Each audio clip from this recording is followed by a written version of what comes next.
Hello, everybody. I'm Johnny McCobb, the creep of the class. I'm here at Horror News Net TV with my good friend, director Shawn Burkett. Shawn Burkett is the director of the new indie werewolf movie, Betsy. He also has done several other movies, such as Bludgeon, the new movie Don't Fuck in the Woods, which will be out early next year. He's actually got quite a resume behind him already. But we're here to talk about the new movie Betsy.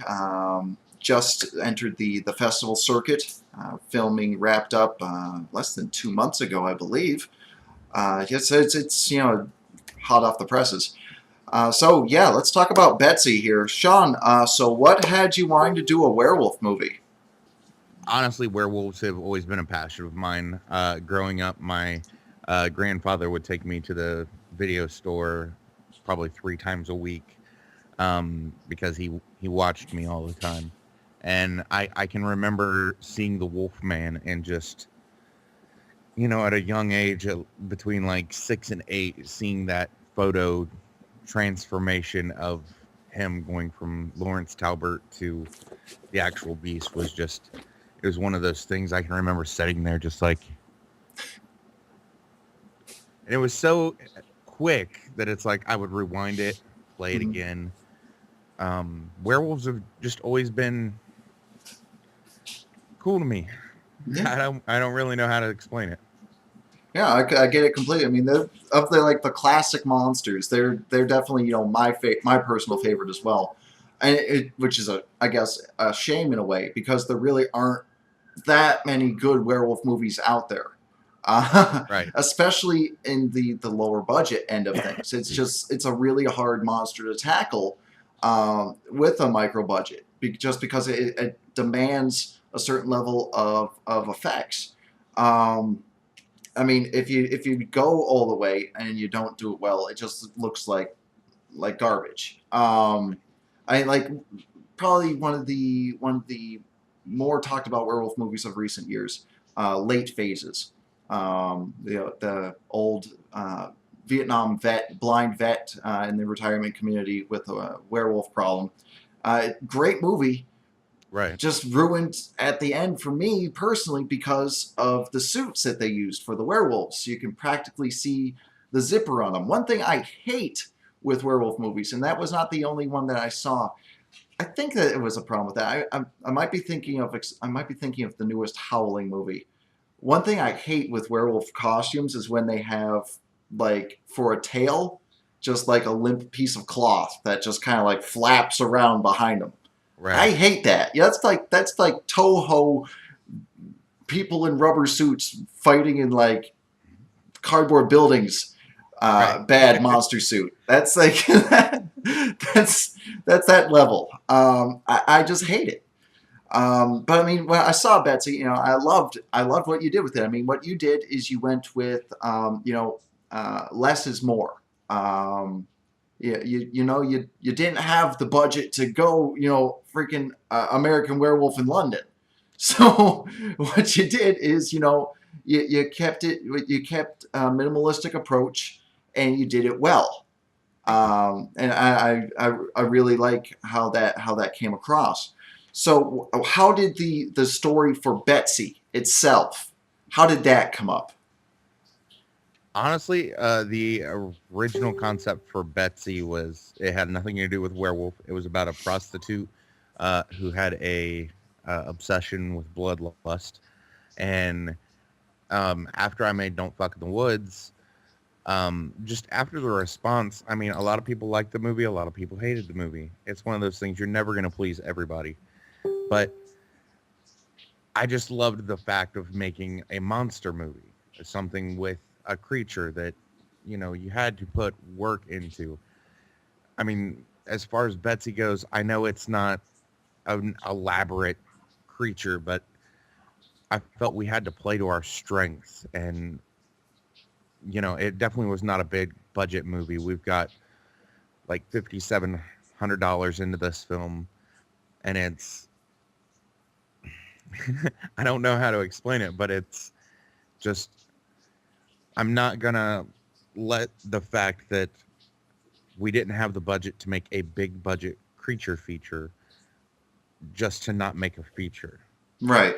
if that makes sense. Like a lot of people, Late Phases is a perfect example, kind of. And I'm by no means like bashing that movie or anything, but it's like, you could tell that they had a really strong story. Mm. So the story kind of outweighed the creatures. And granted, for the most part, from what I remember, they played into the darkness with the creature. But I know there were some shots to where it was like, is that Bigfoot or is it a werewolf? Like there's just this very hairy thing, um, which I knew I couldn't do because at my level, at this independent level, if I would have done something like that and tried to keep the serious storyline, I Mm. would have just been made fun of. People would have horribly picked it apart. So I knew not to do that. Yeah, and I think you went with the right approach there. So what is next with Betsy now that the movie is done in the can? We've submitted to several film festivals. My producer Chris Gorowski has submitted it to. Um, oh, wow, there's probably like 15 different festivals. One being Sundance, which is I would have to say most filmmakers are like, God, that would be impossible. But wouldn't it be great if? And it's one of those things within recent years, like Sundance has opened up a little more to lower budget films, like Creep. Mm. Um, so it's one of those things that I don't know. Who knows? We might have a shot here. So Nothing um, ventured, nothing gained. It never hurts to ask. It e- never hurts to try. exactly. So we know we're going that route, and then that's about as far as we've discussed because um, we're we're kind of waiting because we would very much like to get Betsy out there as far as we possibly could, but we're not 100% sure on whether we're going to try to go for distribution or do self distribution. Um, as you know, Don't Fuck in the Woods got distribution, and honestly, we're all kind of waiting to see how that pans out. Just because this is our first time going through distribution. I'm if I can be a little bit biased with saying that I've dealt with the people that we went through, that you're putting the movie through. I'm pretty confident it's going to do pretty well there. I mean, I am too. It's just there's a there's a lot of back and forth, and Mm. it's nerve wracking. Honestly, the distribution end, trying to get all the files ready and do edits and revision. Um, wow, that's more stressful than making the damn film. Like, and it feels like so much more work Yeah, than the actual film it was. It's yeah, not, but it just everything's under a time crunch as usual, so it's just added stress, I guess. yeah. I completely understand. So let's talk about the movie itself a little bit, like what went on in the movie. Now, you kind of set it up to possibly have like almost like a sequel. It had like the classic like sci-fi ending on the end there a little bit. So is that something that's on the table here? Um, it could be. I don't know. I feel most filmmakers we like to leave it open to possibilities just in case. I mean, it's it feels like in this day and age to an extent there isn't as much originality coming out of like Hollywood to where us guys at the independent level it's like, if people like Betsy and we can get a script and put out something that's just as good as the first, if not better, then it would always be better to have that as a possibility than not. So, as far as the uh, ending of Betsy, Yeah, it's very possible to be a sequel. Um, I've got some things written just in case, but the main reason we did that was Mary Lee Osborne. Um, she plays Kate in the film, Hmm. and she wanted to be a werewolf so bad, like so bad. She's watching us put the makeup on people, which Ryan Stacy and Stacy Frieders did uh, the werewolf makeup for the film, and it's just seeing her sitting there like she's almost like biting her nails, like, damn, that would be fun. I just want to go out and run through the streets and howl at the moon. So that was actually a pickup shot that took us maybe an hour to do, and we just went out and did it real quick, like right, actually the alley right behind where Concept Media is. So Oh, okay. Oh, that's works. Definitely convenient. right, So let's see here. So I know you are working on a couple more films now. I know you have.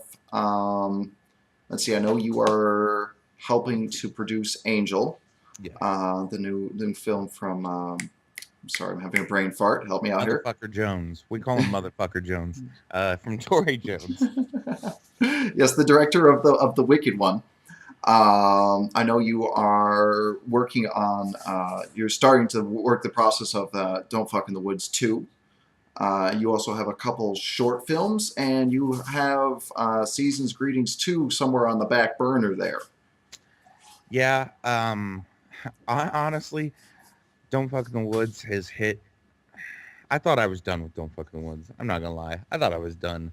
Um, but then it started getting into film festivals, a year later because of how the submission dates are. So it's like that picked up. Plus, we are currently editing Ryan Stacy's film Failing Grace. So just between those two, it's like my next week I've got um, a film premiere and two different film festivals within 3 days to go to. And that's just my weekend. So between editing is, I mean, we spend a good like 6 hours a night trying to edit at a minimum. I mean, Ryan works a full-time job. I've got kids, so it's like there's a lot of things going on. To where, yeah, I believe Season's Greetings 2 is going to be not necessarily put on the back burner, but we may change the season. Okay, Just interesting. we kind of took a look, and this isn't 100% confirmed because I haven't talked to Ryan or Cheyenne about this. We haven't had like an actual set down meeting about it, but I mean, there's so many different holidays that Yeah. there aren't a ton of films for. I mean, I can think of maybe 4 or 5 Easter films Hmm. right off the top of my head, but um, Easter, Valentine's Day. I mean, every holiday has a horror film, so Pretty much. it's like I don't know. I haven't seen a Columbus Day. I could Someone maybe. dressed up as a pilgrim going around killing people. Could be Right. fun. I mean, they did it. There was President's Day. Why can't we have Columbus Day? He has to use a musket though. Right. He can kill one person every 4 minutes or however long it takes him to reload it. Right. So, yeah. So, what I like to hear, you tend to have some very interesting stories from the sets of your films. I know you had some very interesting ones from Don't Fuck in the Woods. Uh, what type of stories can you tell me? What happened on the set of Betsy? Betsy was surprisingly not as tragic. Which there's actually behind the scenes special features where we interview the cast because there was this running joke that I am just cursed because every production tends to have something go wrong, and I just look at it as that's independent filmmaking and well, bad pre-production post production, whatever, on my part. Um, the only thing I can really think of that happened is that for some reason the police here were very attentive this go around, and every film we make, we've shot at least part of it, if not all of it, right here in our hometown of Brookville, Ohio. So the police have never bothered us before. Um, we had at least 5 to 6 run-ins with them. One I could understand because it was 4 in the morning and we're raping a girl in an alley, but Oh, shit happens. I mean that one. I guess the lights and the noise. There's a road like probably Did 500. someone like actually like call it in, I, or did like a cop just stumble upon it? I believe somebody called it in. I don't know, but they pulled up like they were SWAT. Like we were in an alley Jesus. and it's probably 100 yards, Oh, jeez. and all of a sudden cops come blazing down at each end, sirens going in, and it's like we got a noise complaint. It's like, Jesus. you're gonna come in here like you're doing some raid for a noise complaint? That's why you gotta make the police aware that this type of shit is going on, man. That's the whole thing. We actually asked the police to be involved because I was gonna make decals that were magnetic to cover the city's logo. Because I wanted real police cars. And from what we'd talked to the mayor, like we'd have to pay their hourly rate if one of them was off duty. But then the city ended up denying us. So the city knew we were filming, and then they just kept showing up, Hmm. and it was pain. Yeah, I can imagine.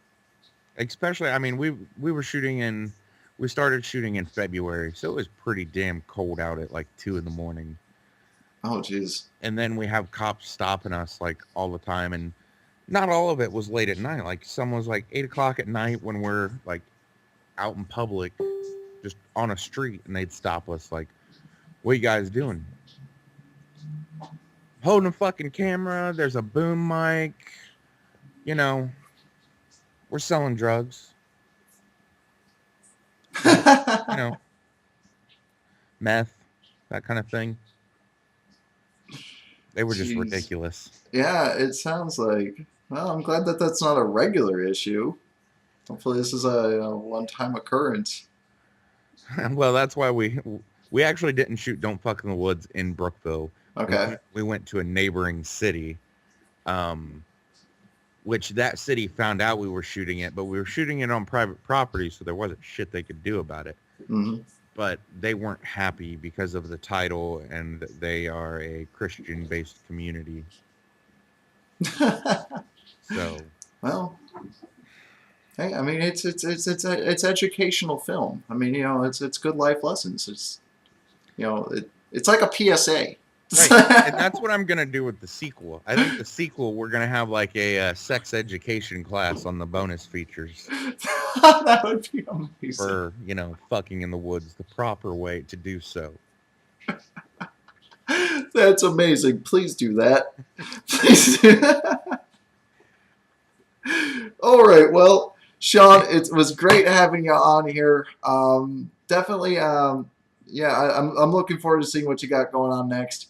Before I let you go, is there anything you want to say to the viewers? Thank you for your support, and any independent horror film. It doesn't have to be mine. Just keep supporting independent horror. If you'd like to check out "Don't Fuck in the Woods," though, this fall season it is playing at several festivals. The Midwest Horror Film Fest, which is this weekend, the 20th through 22nd. Also, another one this weekend. It's the same weekend. Is the Nightmare Film Fest, which it plays Sunday night at 10 p.m. It is the official last film of the film fest. And then we have the San Diego, another Hole in the Head Film Festival. That was a pretty big one. Yeah. We were going to go out to that one, but it got to a point with what funds were available, we felt it was best to finish the films we are working on Right. via versus go to California and have fun. I don't mean to say it that way, but Don't Fuck in the Woods will be playing there November 4th. Um, go to Facebook/DFITW movie. I think it may just be DFITW. Um, there's all kinds of imagery with the film festivals that are coming up, so check that out. All right. Well, thank you again for coming on. And once again, I'm Johnny McCobb, folks, the creep with the class. This is Horror News Net TV. See you all next time. Don't forget to like, subscribe, and share.